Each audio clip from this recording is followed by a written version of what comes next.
Sinabon ko na po sila at kinas ko na po. So, ito naman po gagawin natin. Hulaan niya po. Ito.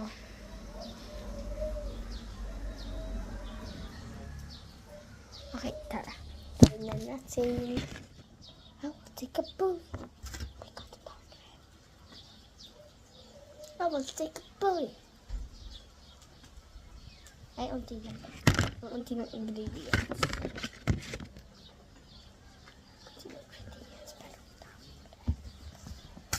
I will take a bullet.